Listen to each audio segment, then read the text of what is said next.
ne vidim dovoljno saradnje različitih igrača u ekosistemu da svi napravimo jednog šampiona, jednog svetskog igrača koji će biti iz Srbije, naravno. Sve je nekako vezano za individualce koji grade tu kompaniju. I dalje malo previše gledamo sopstveno dvorište, jel da? Ja mislim da da.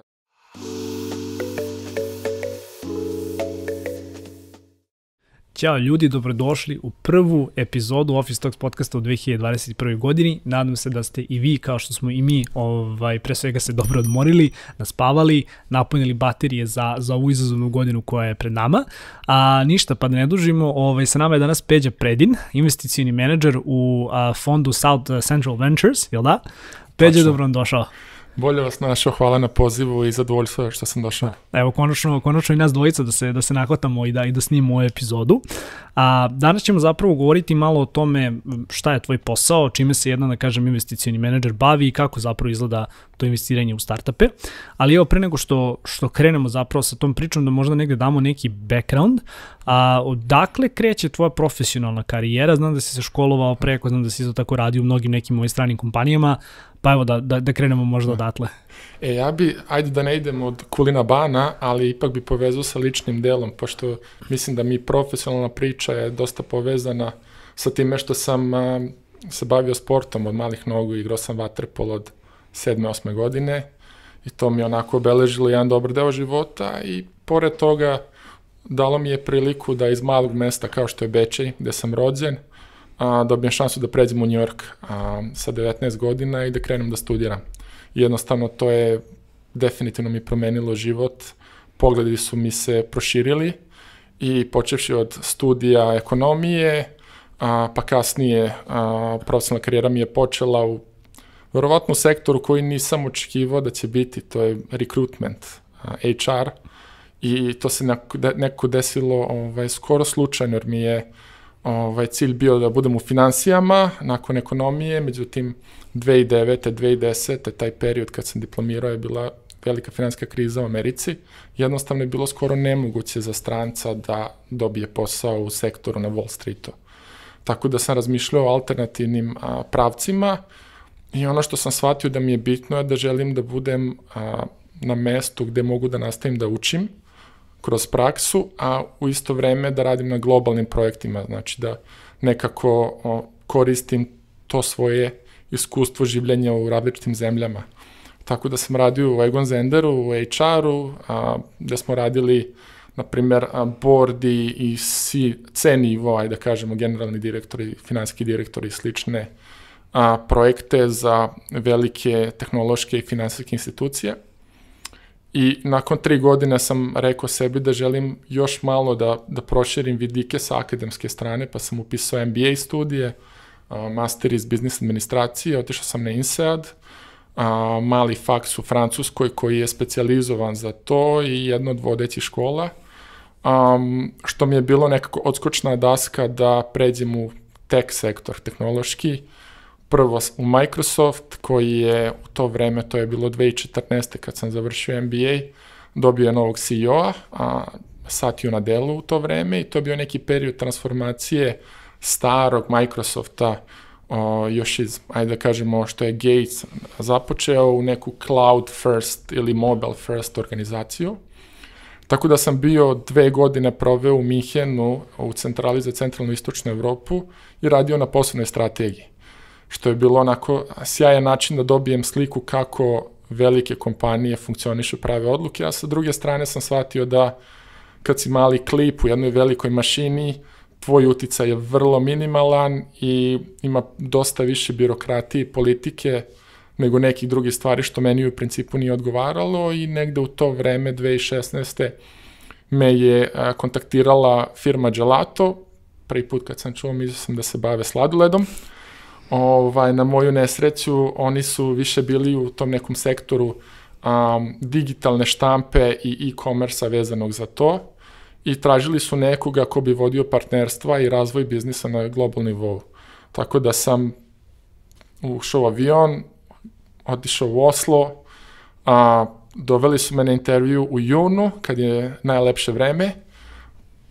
Priroda mi je izgledala fenomenalno i onda sam se razočarao u novembru kad je počeo mrak, kiša, sneg i led, ali dobro, to je neka druga priča. U svakom slučaju, Gelato je bilo sjajno iskustvo, 3 godine sam proveo dosta putovaći, radeći na pravljenju partnerstava, da li sa logističkim kompanijama, da li sa e-commerce kompanijama, fintech payments, da li sa štamparijama, tako da uživao sam u tome, ali u jednom momentu mi se dosta toga nataložilo da sam skoro 12-13 godina bio van kuće i vidio sam da nekako to moje iskustvo iz tog traženja product market fita i skaliranja biznisa jednostavno može da bude korisno tu odakle sam se rodio, znači u Srbiji, tako da sam iz nekoliko razloga odlučio da se vratim.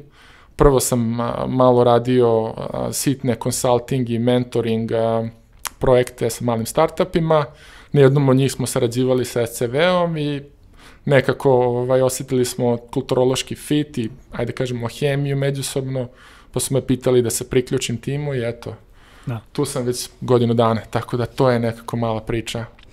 Super, hvala ti na tome. Sad, pre nego što zapravo otvorimo ovaj kao i glavni deo, spomenuo si da si radio u početku sa startupima, dakle sa malim negde ovde firmama, tehnološkim firmama iz Srbije, da si zapravo bio njihov mentor. Opet negde ulogu mentora bih možda i stavio pod tu kapu nečega čime se investitor danas bavi. Pa ako možeš zapravo da nam objasniš koja su to neka zaduženja, uloge ili zašto neko zapravo postaje mentor i sa kakvim to savjetima zapravo pomažeš onako kompanijama koje savjetuješ, jel da? Da. Ne, dobro pitanje. Mislim da postoje različite vrste mentora i u različitim fazama razvoja startupa drugčija osoba je potrebna da pomaže founderu i tom celom timu. Nekako ono što je moja osnovna veština i moje najveće iskustvo je bilo vezano za traženje tog product market fita, prodaju, postavljanje sales procesa, marketing. Tako da u tome sam se najviše pronašao i mislim da su to neki savjeti i stvari kroz koje sam prošao dosta korisni startupima koji su na početku. Pogotovo što je nekako moje iskustvo da dosta uspešnih foundera ima tehničku pozadinu, tehnički background, studirali su inženjering i nekako biznis strana je nešto gde im treba dosta pomoći, tako da tu uskačem da im pomognem da postave neke stvari, kao i da nauče kako da prodaju, a treći element je povezivanje sa investitorima i nekako pozicioniranje cele te priče i dizanje na viši nivo. A sa svime time mislim da je Gelato iskustvo najrelevantnije u tom delu, pošto je bilo i trajala i grešaka i dosta teških momenata, tako da sam kroz to nekako razvio empatiju i što mislim da founderi cene i mogu neko da se spusti na njihov nivo, a sa druge strane mislim da je isto bitno da oni dobiju value i da ne budemo uvek mekani soft prema njima, ali izuzetno cenimo šta prolazi i šta radi. Dakle, mentorski posao nije samo da dolaziš i da tapšeš nekako po leđima i da kažeš kako je nešto super uradio. Mislim da to dugoročno nije korisno njima, čak mislim da je vrlo negativno jer ne treba im takve. Da. Htio sam još jednu stvar da te pitam, spomenuo si zapravo da dosta naprijed radiš sa startupima kada je prodaja u pitanju. Nekako mi se čini da je kroz sve godine koliko pokrijamo već industriju, uvek je ta negde prodaja bila, taj biznis deo je zapravo bio najproblematičniji. Kakvi su naši founderi kada je prodaja u pitanju? Da li vidiš da su se stvari tokom godina popravile ili vidiš da i dalje prosto to neka stvar koja ovako ostaje kao trn? Jako dobro pitanje. Mislim da ima nekoliko dimenzija. Baš sam razmišljao malo o tome. I jedna od stvari je da generalno isto zavisi od DNK organizacije. Znači, ako su osnivači uglavnom tehnički, oni nekada možda nesvesno gledaju na prodavce u stilu da su oni prodavci polovnih automobila. I nekako ne daju dovoljno pažnje tome šta će biti feedback, na primjer, korisnika, kako da se inkorporira u produkt i slično. Mislim da na tome treba da se radi. Mislim da je sa druge strane isto primjer da verovatno smo imali u zadnjih 20 godina broj ljudi koji su došli u tehnološki sektor, koji verovatno nisu imali dovoljno biznis znanja, imali su neke diplome koje su na ovaj ili onaj način dobili i mislim da je tu verovatno neka stigma krenula s jedne strane. Međutim, moram da navedem dva pozitivna primjera koji mislim da dobro funkcionišu. Prvo je što sve češće vidimo da se taj neki growth element, da li on network effect ili virality, generalno inkorporira u produkt. I sve češće vidimo da sa dobrim produktom i dobrim tim pristupom kroz UX i slične stvari prema krajnjem korisniku može da se završi prodaja i bez direktnog sales kontakta. Da. I mislim da neke od organizacija koje i ti i ja znamo u Srbiji jako to lepo rade. A drugi primjer je da smo videli da srpski founderi znaju šta su im bottlenecks, šta su stvari na kojima treba da rade, ali su spremni da se povežu sa nekime ko je, na primjer, druga generacija Srbin ili neko ko je otišao iz Srbije pre 15-20 godina u Silicijonsku dolinu ili London i da sa tom osobom radi, jer on razume kulturu, razume mentalitet ovde, a može da pomogne sa te prodajne strane, jer zna kako korisnici razmišljaju i funkcionišu. Dakle, da se zapravo napravite neki most između Silicijske doline i našeg područja. Dobro. Sad, opet nakon što si se vratio negde u Srbiju, si zapravo krenuo da radiš sa sve većim brojem startupa i opet radio si sa South Venturesom, gde si bio, da kažem, konsultant na jednom projektu i onda si odlučio, doneo zapravo sjajnu odluku da se priključiš fondu kao investicioni menadžer. Pa pre nego što nam zapravo objasniš šta je tvoj posao danas i čime se najviše baviš, šta je zapravo investicioni menadžer i kako za nekoga ko možda apsolutno nema dodirnih tačaka uopšte sa tehnološkim sektorom u smislu investiranja, kako zapravo kada dođeš na slavu, kako objašnjavaš drugim ljudima, gostima na slavi, čime se zapravo ti baviš? Ne znam da li si ti, ja sam veliki fan Formule 1 bio kad sam bio mali. I dalje aktuelno veliki fan, da. Sjajno onda. Nekako analogija koju gledam je da si, znači, founderi i taj ceo tim je vozač u Ferrariju ili kojem god bolidu, a ti kao VC si ona pit stop tim koji doliva gorivo, zameni gume i baci neki savet. I mislim da smo mi s te strane neki enableri faktički ka startupima, gde im pomažemo da dođu do određenih visina i uspeha, a mi sa druge strane imamo određeni, naravno, interes da se povrati ta investicija koju smo mi napravili u njih. Tako da, nekako moja rola investicionog menadžera mislim da ima 3 ključne elementa, jer oni su povezani nekako za celu venture capital industriju kroz faze postojanja jednog fonda. Prvi je da se obezbedi novac, znači da pronađemo investitore, takozvani fundraise, gde je proces gde radiš da li sa institucijama koje mogu biti investitori ili sa ljudima, individualcima, da, koji bi investirali. Koji zapravo da kažu, znači imate jedan fond gde ja lično ili kao neko ko zapravo zastupa ili neki hedge fond ili neku organizaciju, investiram novac u vaš fond kako vi zapravo upravljali tim novcem i investirali u kompanije za koje vi smatrate da su opet da imaju zapravo potencijal da rastu i da ostvare neke uspehe.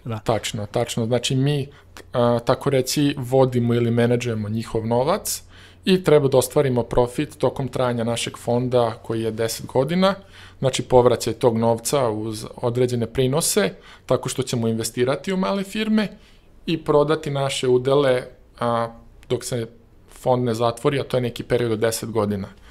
I onda kroz tih 10 godina, znači, investiramo prvo u njih, uglavnom su to manjinske investicije, gde nam je cilj da jednostavno ubacimo novi kapital i ubacimo neki kvalitet koji mi donosimo, koji će pomoći firmi da se digne na viši nivo, a za to vreme onda radimo i pružamo neke naše i servise i usluge jednostavno na dnevnom ili na nekom drugom nivou koji bi im bili korisni i na kraju, pred kraj, cilj nam je naravno da prodamo te udele. Sad, da li je to akvizicija ili merger neke firme ili nije se do sad još događalo nama ili izlazak na berzu ili ti IPO, to je neki cilj. Da, dobro, govorit ćemo o svim tim stvarima, naravno u ovoj epizodi, ali još jedna stvar koju hoću da pređemo, rekao si da zapravo nudite startupima, nudite tim mladim tehnološkim kompanijama neke određene usluge. Da. Ako bi morao možda da navedeš koje su to usluge, koje bi to bile? Dobro, naravno, jedan element je ta podrška i priprema za fundraise, znači za dobijanje dodatnog kapitala. Da, jer jednostavno nismo mi jedini investitor u toj firmi i mi imamo isto neke veštine koje možemo doprineti, ali postoji limit, to jest plafon dokle možemo da radimo i onda je bitno da tu budu neki komplementarni investitori koji imaju neki sličan mindset, slično razmišljanje, a mogu da im pomognu da se dignu na viši nivo i uglavnom je to neko ko je, na primjer, u zapadnoj Evropi ili Americi, a naša mreža je generalno se dosta razvijela kroz ceo ovaj period i sve firme koje smo investirali, tako da je to definitivno prednost. Drugi deo je jednostavno pomaganje oko pravljenja planova, oko go-to-marketa, tog prvog dela što smo pričali oko mentorisanja, ali isto tako povezivanje sa određenim advokatima, računovođama, ko može da im pomogne da izađu na američko tržište, kako mogu Stripe da organizuju, kako mogu da dobiju besplatne AWS kredite i slične stvari. Tako da ima tih nekih možda sitnih stvari koje smo jednostavno videli kroz iskustvo i koje mogu da se replikuju vrlo lako. Da, super. Dolazimo zapravo i do fonda u kom radiš, za koji evo koliko već dugo godina pratim samo industriju, mislim da je verovatno jedan od najznačajnijih, da kažem, fondova koji su ovde prisutni u Srbiji. Opet sećam se i nekih baš samih ranih početaka, kada nisu prosto postali fondovi u Srbiji, pa smo organizovali različite pitching takmičenja pred nekim bugarskim investitorima, pa sam pojavio prvi srpski fond, pa evo i danas imamo, da kažem, jedan fond koji, ako se ne varam, u svojoj zapravo drugoj generaciji, to nije da mu kažem druga generacija, ali to je neka druga runda zapravo tog nekog prikupljenog kapitala. Pa ako možeš malo da nas provučeš zapravo kroz istorijat South Central Ventures fonda, jer ako se ne varam, to je, mislim, danas tim fondom zapravo i upravlja ekipa koja je bila u Sloveniji. Jeste, oni su osnovali RSG Capital, to je bio inicijalni fond, to je negde krenulo, ja mislim, kraj 2008, početak 2009. I on je imao za fokus Hrvatsku i Sloveniju za početak. I nakon toga, nakon dobrih rezultata kroz taj prvi fond, je podignut drugi, negde krajem 2015. godine, koji je imao za cilj da pokrije ceo region Zapadnog Balkana, znači sve od Hrvatske pa do negde Makedonije. I to je trenutno taj portfolio koji vodimo, gde je trenutno 26 investicija, od toga polovina u Srbiji, gde, eto, za ovih 5 godina mislim da smo nekako uspeli da izgradimo taj brand i to ime i da pomognemo tim svim kompanijama. Mislim da je onako, ja kako gledam optimistički u bejsbol terminologiji, to su neki prvi ili drugi ininzi i da imamo još dosta toga pred nama, ali mislim da je izuzetno bitno da smo tu mi i da kasnije bude što više i više fondova koji će da pomažu.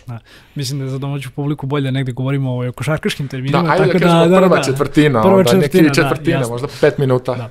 A reci mi, spomenuo si zapravo da imate 26 investicija, ako sam dobro čuo taj podatak, polovina od toga u Srbiji, što me zapravo veoma raduje, jer negde pokazuje da je ovo tržište ovako dosta sazrelo, čim je došlo u stadijum da jedan fond poput vašeg investira u takve kompanije.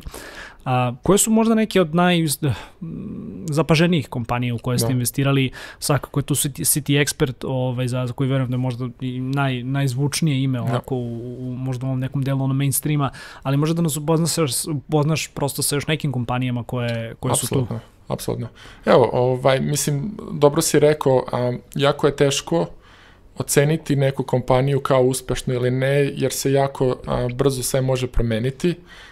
Takav je jednostavno dinamika celog startup sveta, kako funkcioniše i jednostavno imamo još 5 godina da vidimo rezultate iz njih, tako da ne bi stavljao favorite sa te strane, ali eto, spomenuo bi nekoliko firmi koje mislim da bi možda bile zanimljive slušalcima i gledalcima. TradeCore je fintech kompanija, ovde bazirana u Beogradu, koja radi sa nekim od globalnih brokerskih klijenata. Imamo Agremo, koji je u poljoprivrednom svetu i koji ima veštačku inteligenciju koja analizira podatke sa satelita i dronova i pomaže poljoprivrednicima da imaju efikasniji pogled na njihovo zemljište, polje i kulture koje gaje. Tako da, to su neki od zanimljivih. WorkPulse, koji je u nekom Ja bi to zvao workplace productivity prostor i nekako povezan sa remote workom. Verujem da su ove godine imali izuzetno primetan rast. Da. Vrlo dobra godina za njih. Eto da kucnem u drvo i nadam se da će tako nastaviti. Impresivan tim koji vodi Ivan Petrović, pojačan sa nekoliko onako iskusnih startup profesionalaca, tako da baš smo zadovoljni. Od ovih kompanija koje možda nisu iz Srbije, verovatno je Cognizant ta prva koja pada na pamet, jer oni su nekako najviše dogurali, oni su podigli takozvanu seriju C investiciju od AXE, znači od francuske osiguravajuće kompanije koja ima svoj venture capital fond. Oni su investirali prošle godine $12 miliona, tako da to je jedna od lepih priča koja je počela u Makedoniji, ima englesku centralu i dobar deo tima u Hrvatskoj, tako da zanimljiva kombinacija. Dobro. Ako generalno govorimo o tipovima kompanije u koje South Central Ventures investira, ono što je mislim jako bitno da prosto slušalci i gledalci koji negde možda nisu nužno u ovim vodama, koji se tek sad edukuju u ovim stvarima, da je negde jako bitno da shvate da ne investira svaki fond prosto u svaku stvar. Tako da, na primjer, ukoliko ste vi tim koji je odlučio da napravi nekako SaaS rešenje za, ne znam, produktivnost na radu, vi možda onda potpadate u okvir nečega u šta bi vaš fond investirao, dok sa druge strane, ukoliko ste gaming kompanija, to verovatno nije, da kažem, prosto opet sektor u koji vaš fond investira, neki drugi možda da. Da probamo da opet demistifikujemo taj deo priče. Zašto investirate samo u pojedine kompanije u određenim oblastima i zašto, da kažem, prosto u neke stvari koje možda imaju potencijal poput gaming proizvoda koji svakako je i prednjače negde. I bioteka, na primjer, koji eto može te dve stvari, da kažem, prednjače, mislim, svakako gaming i, na primjer, to rećemo blockchain kao prednjače ovde u Srbiji, pa kao zašto se onda ne fokusirate zapravo na te neke stvari, nego odlučujete da tražite nešto drugo, nešto što, da kažem, eto, vam je tu prisutno već toliki niz godina. Da, mislim, sad, onako, po definiciji, mi smo fond rizičnog kapitala i generalno znamo da verovatnoća da neka od kompanije ne uspe nije tako mala. Sa tim u vidu jednostavno volimo da imamo dobro znanje u industrijama koje investiramo i gde znamo da možemo da pomognemo na određeni način, gde razumemo dinamiku sa korisnicima, gde možemo da pronađemo investitore koji isto vole taj sektor. Tako da, na primjer, ako bi gledali ove neke od industrija o kojima smo pričali, gaming ima malo drugčiju dinamiku jer on može da bude vrlo često hit or miss i nekako nije nešto gde mi možemo da damo novac i da posavetujemo, već više to damo novac pa da vidimo šta će biti. Moguće da bi pogledali više neke gaming kompanije koje bi imali portfolio različitih igrica gde ne bi sve zavisilo, na primjer, od jedne igrice, ali do sad više uspeha nekako smo vidjeli u tom B2B sektoru, iako smo generalno otvoreni da svaku priliku pogledamo, analiziramo, ali isto tako gledamo načine gde koliko toliko možemo da, ajde kažemo, kontrolišemo određene varijable i da vidimo koji je način da mi dođemo do, ne znam, 5 ili 10 puta prinos u odnosu na investiranu svotu, što nije lako, znamo da se to u većini slučajeva neće desiti, ali želimo da vidimo da ipak mi budemo ne samo, što bi se rekao, glup novac, nego i nešto pored toga. Tako da to je nekako pogled na to. Generalno volimo da pravimo mrežu sa savjetnicima, znači sa ljudima koji su prošli kroz određeni sektor i mogu da isto pomognu, a nisu generalno na dnevnom nivou deo našeg investicionog tima. Jer nam onda oni mogu biti produžena ruka. Strava. Znači, u principu, fokusirate se na ono da imate iskustvo i s tim stvarima se danas manje više bavite. Dobro. Ako moramo negde, opet, pomenuo si na početku zapravo našeg razgovora da imaš opsežno iskustvo na globalnom nivou, ako mogu tako da kažem, sa određenih drugih nekih tržišta. i radio si tamo sa tamošnjim nekim mojim founderima, radio si ovde sa domaćim founderima. Ja nekako uvek volim da povučem paralelu i da probam da uporedim nešto što je naše nasuprot nečega što je strano, što je globalno.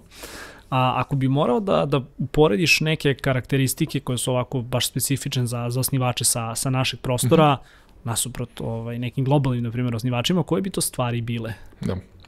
Mislim da generalno mi imamo vrlo kvalitetan inženjerski talent i to je nešto što se ponavlja i dosta ljudi može posvedočiti o tome i to je dobar start jer vrlo često možemo vidjeti startupe koji su na primjer u Njorku i ne mogu da angažuju inženjera jer jedan košta preko $200,000. Tako da to bi definitivno stavio kao prednost i onda bi stavio kao dodatnu prednost nešto da ipak kao država, kao neko koji je odrastao ovde, ljudi su prošli kroz dosta teške momente i 90. godina i kasnije i nekako imamo taj element da možemo da se adaptiramo na svako okruženje i ne treba nam tako nešto puno para za plati i za ostale troškove, tako da možemo da plivamo, što je ipak prednost u ranim fazama kompanije. Sa druge strane, neke stvari gde ja mislim da naši osnivači imaju prostora za napredovanje, jedna stvari smo pričali, to neko biznis znanje. Drugi element koji ja isto mislim da je bitan, kako da se stave u cipele ili u odeću korisnika i da imaju taj neki globalni mindset, globalni mentalitet, da ne razmišljaju samo iz svog ugla, nego da znaju kako će neko iz San Francisco da reaguje na taj produkt, kako će neko iz Londona, neko iz Berlina ili neko iz Azije. Jer definitivno će imati dosta drugčije poglede. Mislim da tu ima dosta prostora i to je nešto što mi volimo isto da radimo sa njima. Tako da to su neke možda osnovne stvari da promislim da li još nešto mi pada na pamet u ovom momentu. Ima jednu stvar koju sam zapravo isto htio da ti pitam. Tokom godina se dosta govorilo o tome, znaš kao, startupi u Srbiji, ne znam da li je to slučaj u 2021. godini, ali do pre par godina su startupi nekako bili ponosni na to kada su bootstrapovani, valjda zašto imamo, da kažem, možda neki od najvećih uspešnih priča ovde u Srbiji, koji su zapravo bootstrapovane. Norde, Lateral. Koje zapravo nikada nisu primale, da kažemo, spoljnu investiciju. I sad, godinama smo mi čak ovde na netokraciji nekako probali da edukujemo ljude, da zapravo kažemo, to nije da ti odeš kod investitora i potpisuješ nekakvu tapiju sa đavolom ili takve neke stvari, nego zapravo ulaziš u jedan, da kažemo, partnerski odnos gde neko uz kapital koji će ti pomoći da zaposliš ljude, da izađeš na neka nova tržišta, ima i to neophodno znanje koji će ti zapravo pomoći da svoj proizvod dodatno oblikuješ prema nekim, da kažem, trenutnim potrebama ovde tržišta ili šta god. Da li se ta ideja i to zapravo shvatanje šta je investicija i šta je taj odnos saradnje sa investitorom promenio u proteklih nekoliko godina koliko si evo i ti aktivan ovde na tržištu, u smislu da li danas imamo više startupa, više foundera, više osnivača koji ti se obraćaju sa idejom hej, videli smo šta raditi i želimo da uđemo u nekakav odnos sa vama, pa čak možda i da nisu ok ili prihvatljivi sa njihovim proizvodima za vas. Da li vidiš da je više krenulo opet tržište negde da ide u tom smeru ili su osnivači i dalje možda negde onako bojažljivi da uđu u takav jedan odnos, plašeći se prosto da njihovu ideju neko ne ukrade i da budu izbačeni onako poput slavnog Steve Jobsa iz upravnog borda njihove kompanije, jel da? Jako dobro pitanje. Ja mislim da generalno ako gledamo na startup industriju, mislim da postoje određene kompanije kojima stvarno ne treba investicija i mislim da to kako oni funkcionišu, jednostavno hemija može da se pokvari i možda u toj industriji gde nema možda puno konkurencije, gde su već dovoljno profitabilni, jednostavno ima smisla da nastave kako idu, jer mi smo nekako ta neka vrsta, ajde da kažem, pogonskog goriva koje ti pomaže da rasteš brzo, ali ako jednostavno dinamika industrije nije takva, onda može da bude kontraproduktivno za svakoga. Sa druge strane, mislim da osnivači dalje imaju prostora da budu još više edukovani oko toga. Mislim da neki od njih su se verovatno opekli u prošlosti, pogotovo se to dešava u nekim pre-seed rundama, znači kad se diže prvi kapital gde oni mogu da nalete na nekog takozvanog anđela investitora, pod navodnicima anđeo, pošto ne mora uvek da ima najbolje namere, ali to su ljudi koji će onda napraviti određene stavki u ugovoru gde stvarno za osnivače je pakleno da funkcionišu u takvom nekom sistemu. Mi smo vrlo transparentni oko toga, eto, 26 kompanija s kojima smo, ako ne greši, mislim da ni kod jedne nismo promenili generalnog direktora, CEO-a, što znači da faktički stvarno nam je cilj da radimo sa tom osobom i to je neki prvi element kada biramo gde ćemo da investiramo, da osjećamo da možemo da sarađujemo sa tom osobom. Sad, nismo savršeni svakako, ali je bitno reći da imamo isti incentiv, isti interes da rastemo kao kompanija. Sad, ko što smo rekli, nekima to odgovara, nekima su druge vrste kapitala isto korisne. Neko možda hoće da se fokusira više na grantove od države koji im ne uzimaju nikakav equity, to jest ne uzimaju nikakav procenat u vlasništvu, postane više procenata za osnivače. Dobro, svako ima neki svoj ugao, ali bitno da se edukuju. Tu bih rekao da ima i druga strana priče, ne želim sada da ulazim u to, mislim da je svima jasno, dobro, ali da. U svakom slučaju ima prostora za edukovanje i mislim da je i to nešto, eto, kroz intervju bi bilo dobro da demistifikujemo. Da, apsolutno. Spomenuo si, nije zapravo ovoj pripremi koju sam ti slao, nisam negdje ubacio to pitanje, ali mi nekako ovako sam odmah ukačio poveznicu. Anđelski investitori, možda i najgluplje preveden ovaj termin kod nas, ali angel investor, bože moj, tako se zove i u svetu. Da li postoje zapravo anđelski investitori ovdje u Srbiji ili je uglavnom ili se taj termin, ne sad nužno da ga industrija vezuje, ali da se to uglavnom vezuje za neke ljude koji su, ne znam, ostvarili možda neke poslovne uspehe, pa bi sada radije da investiraju ili u zgradu, ili u stanove, ili u tako neki biznis, da ne kažemo da otvore pečenjeru. Nadam se da vas ljudi nisu cimali sa takvim stvarima. Ali kao, da li imamo mi prave anđelske investitore? Ja negde uvek vezujem da ukoliko neko želi da bude anđelski investitor, on pre toga mora da ima neko iskustvo iz neke industrije, u smislu ako si ti napravio nekakav nevjerovatan poslovni uspeh u IT-u, bilo si radio outsourcing ili neke druge stvari, izašao si iz te priče i da kažem, ispao si dobar, što bi se u narodu reklo, dakle imaš neki kapital koji prosto želiš da uložiš dalje u timove, želiš da vratiš zajednici, tek onda možeš realno da kažeš za sebe da si anđelski investitor, gde opet će ti negde zajednica ili tvoje kolege, industrija, manje više suditi po tome koliko ti negde uspešnih priča u svom portfoliju imaš u tom trenutku ili nemaš, ili opet odlučiš da se javiš vama i da kažeš uzbite moj novac, ja ću da investiram u vaš fond i onda ću da kažem da taj rizik posto prepustim vama. Je li imamo mi uopšte te anđelske investitore ovdje u Srbiji ili je to i dalje neka siva zona? Mislim da je dobro pitanje, zavisi kako ih definišemo, ali generalno čak i u svakom pogledu i ja bih rekao verovatno na prste jedne ruke ili možda malo više od toga.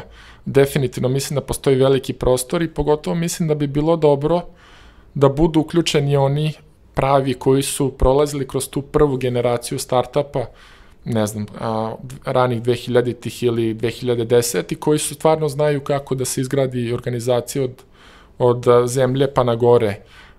Ne viđam ih dovoljno. Znači, mislim da vidimo neke ljude koji su možda u drugim sektorima bili, koji žele da parkiraju novac, ali mislim da treba da budemo obazrivi na ljude koji imaju ili čudnu prošlost, ili jednostavno žele da se na brzaka obogate, što definitivno nećeš uraditi na ovaj način. To nije taj smart money, da. Ne, mislim da, jedna stvar je što nije smart money, ali druga stvar što stvarno može da uništi startup, jer to će biti neko ko očekuje da oni dobijaju dividende narednih 6 meseci i da jednostavno blokiraju foundere i traže neke stavke koje su totalno neprihvatljive i ne znam, mislim da znamo da je bilo dosta čudnih slučajeva u Srbiji. Znamo da je vođenje tog cap table-a, te vlasničke strukture kompanije, jedna od stvari što ja mislim da osnivači loše vode kod nas. Da ili su previše opušteni pa daju svima ili ne prave neke takozvane vesting dogovore gde faktički ako sam ja zaposleni ja dobijem 1% vlasništva od tebe, ja moram da ostanem 4 godine u firmi i da svake godine dobijam 0,25%, na primjer. Da. Tako da, ili kad je, na primjer, 3 osnivača koji su najbolji drugari iz srednje škole i naravno posvađaju se, jedan ode, faktički 1/3 vlasničke strukture je mrtva skoro i to može stvarno da bude jako loše. Tako da tu ima prostora, Naprimjer, anđeli bi trebalo da pomažu u tome, nisam siguran to slučaj, ali da, volao bi da bar sa neke mentorske strane se uključe, jer mislim da imamo lepih, uspešnih priča koje su dešavale u prošlosti. Tu se slažem, ali opet mislim da donekle ljudi se pošto ne upuštaju te stvari, mislim da možda izađu, kao što si sam rekao, parkiraju kapital. A još jednu stvar koju sam opet hteo da otvorim kao možda pod temu, govorit ću si o svim ti nekim stvarima, dakle vesting period, prosto cap table, dakle struktura firme, a dugo godina su ljudi negde imali tu viziju da ako je startup iz Srbije, da on mora da bude registrovan u Srbiji, što mnogi od njih zapravo i jesu, ali opet dolazimo i taj slučaj kao što sad rekao, kako firma raste, kako se zapravo uključuju neki drugi inostrani investitori sa daleko većim i fondovima i sa daleko razvijenijom mrežom zapravo kontakata. Takvi investitori, po onome, makar što ja znam i što sam upućen, zapravo žele, tako je, znači žele da investiraju u američku kompaniju, njima nije bitno da li su osnivači iz Srbije, iz Indonezije ili dakle god, već investiraju u kompaniju koja je dakle nekakav LLC, na primjer, ili Inc. ili šta god LLC, mislim da je možda to je ono što kao deo. To je ono što bi zapravo bio deo, tako je. I oni investiraju u tu kompaniju, zašto? Zašto su oni upoznati sa poreskim sistemom. Ispravi me ako nisam u pravu. Apsolutno. Ne samo poreskim, nego i sa pravnim, generalno. Ako nešto pođe po zlu organizaciji i treba da se radi neka arbitraža, koji zakoni će važiti u tom momentu, tako da... I koji zapravo suće da se uopšte bavi tim stvarima, jer nažalost ovdje u Srbiji bojim se da nemamo ni stručnjake za mnogi te stvari. Ja mislim da si vjerovatno u pravu. Da, ali ono što hoću da te pitam jeste kako founderi danas reaguju na to, prosto da im kažeš hej, sada moramo da otvorimo entitet. Mislim, otvaranje entiteta zapravo i nije neka grandiozna stvar, ti možeš i dalje da budeš osnivač ovdje u Srbiji, ali kako reaguju na takve stvari i opet da li se i tržište malo više promenilo ka tome da su shvatili da prosto te stvari su ono deo poslovanja, a da nisu izuzetak od pravila? Ja mislim da su primorani.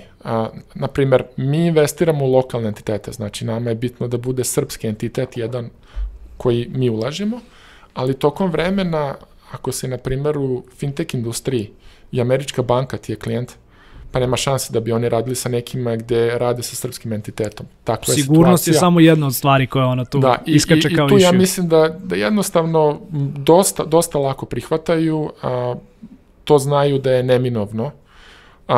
Sad jedino postoji element kada se to radi. Da li se radi na početku ili malo kasnije, kako se povezuje srpski entitet sa stranim, da li postoji taj takozvani neki transfer pricing, gde faktički za novac koji se troši u Srbiji, na primjer, intelektualno pravo ostaje, isto intelektualna svojina ostaje ovde ili bude tamo, tako da ima tih tačaka koje moraju da se analiziraju, ali generalno iz mog iskustva su dosta otvoreni da... Dobro, zapravo, da kažem, kompletan proces je nešto gde, Sunset Venture zapravo čime se i bavite kao investitori. Apsolutno, ali isto tako bih rekao da finansijski, to je bankarski sistem je nešto gde može isto začkuljice da se dese, na primjer, kada američki entitet ima srpsku ćerku kompaniju i otvara račun u nekoj banci i onda se traži razna papirologija koja nije baš najlakša pronaći i uraditi i to je onako veliki teret. Da, isto kao top tip, posavjetujte se na vreme sa vašim poreskim savjetnikom.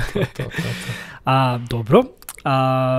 Isto opet, mislim, te stvari oko vestinga, oko takih nekih stvari su se promenile čak i u srpskom zakonodavstvu, što je isto super, pogotovo zato što vi radite, da kažem opet sa domaćim kompanijama.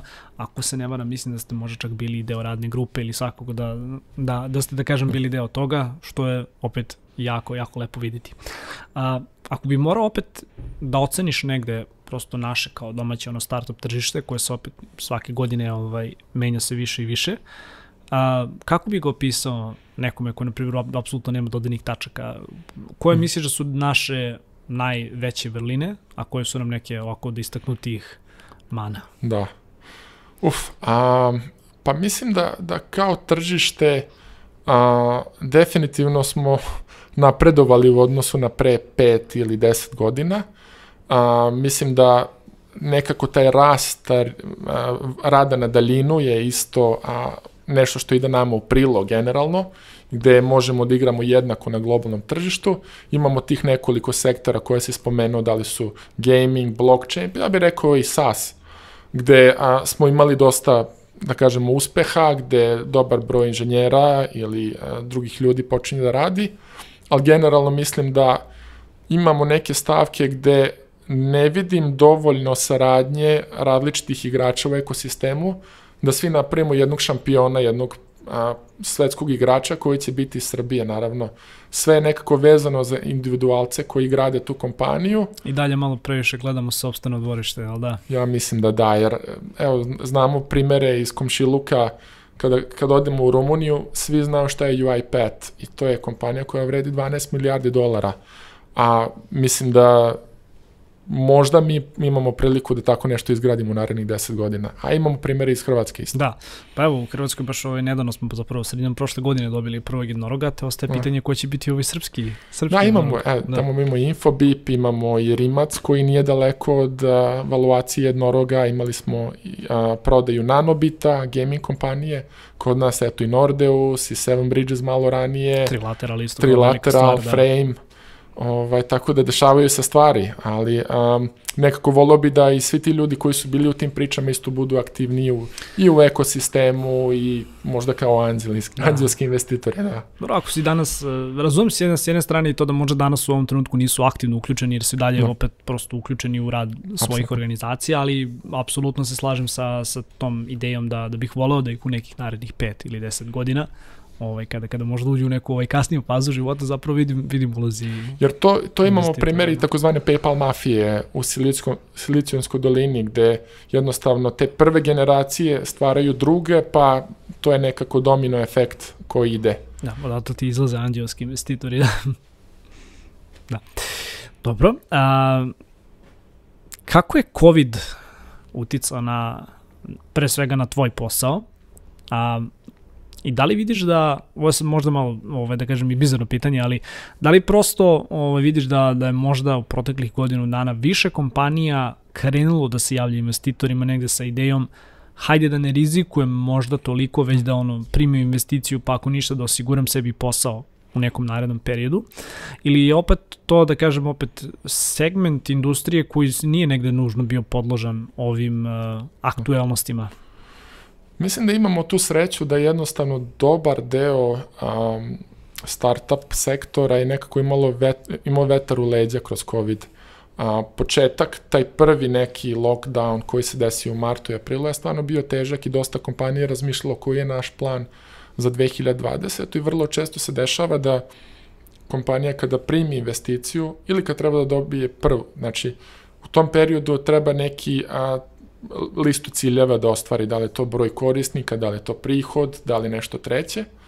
I nekako smo se svi uplašili da će im baš zbog COVID-a, zbog svega što se dešava, trebati dodatno vreme i za to neki dodatni kapital. Međutim, stvarno se desilo da je taj neki rad na daljinu ubrzao jedan deo digitalne transformacije, tako da mogu da kažem da je jednostavno dobar deo našeg portfolija stvarno profitirao kroz celu ovu situaciju i mogu stvarno da budem ponosan na njih. Što se tiče novih kompanija koje traže investiciju, mislim da ne bih rekao da sam video neku veliku promenu u odnosu na period pre COVID-a.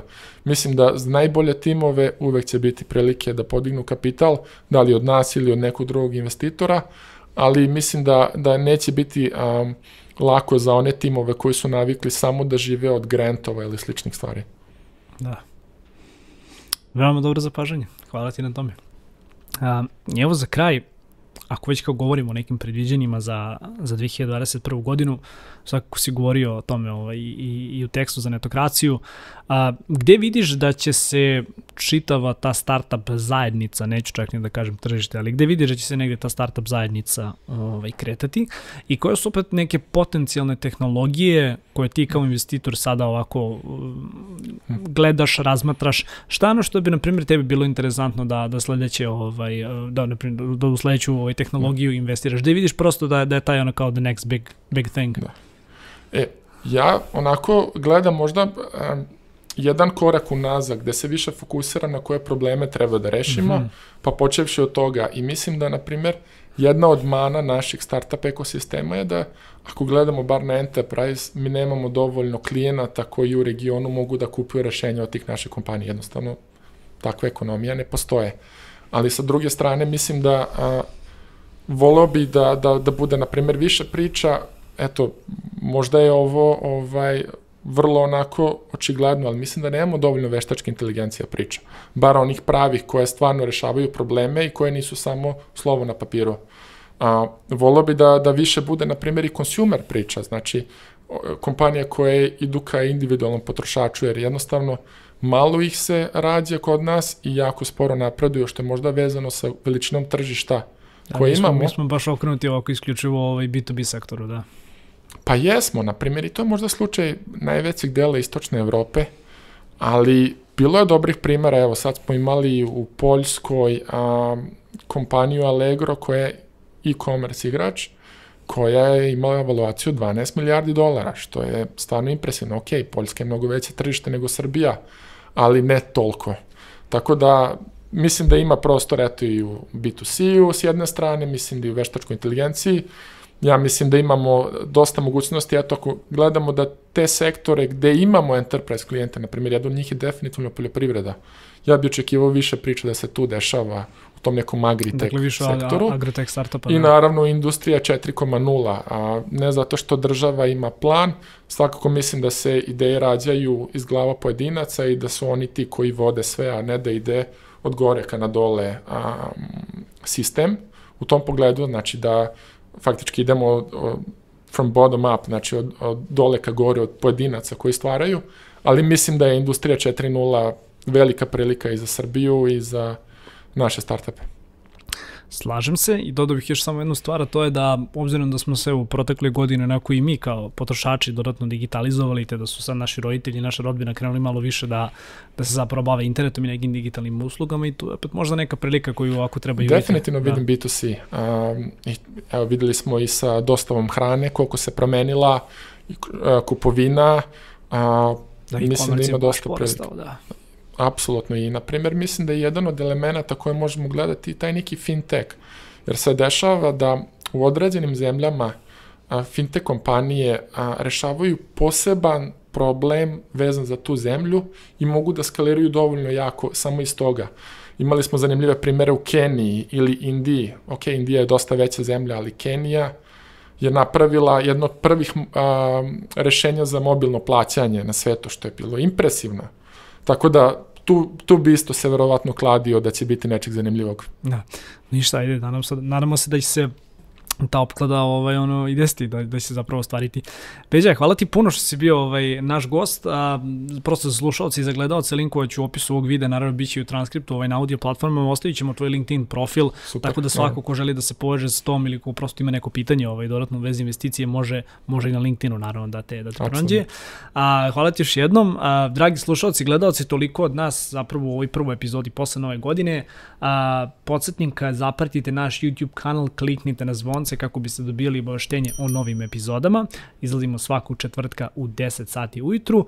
Takođe, ukoliko ste fan zvučnog ili što bi rekli originalnog podcast formata, pronađite nas na Apple podcastu, na Google podcastu, na Spotify, na Deezeru, na Pocket Castu, a verujem i na svim drugim popularnim platformama za slušanje podcasta. Toliko od nas danas, Peđo, još jednom hvala ti, a mi se vidimo naredne nedelje. Ćao! Ćao! Dragi slušaoci i gledalci, hvala vam što ste ostali sa nama do kraja. Pogledajte koje smo to epizode izdvojili za vas.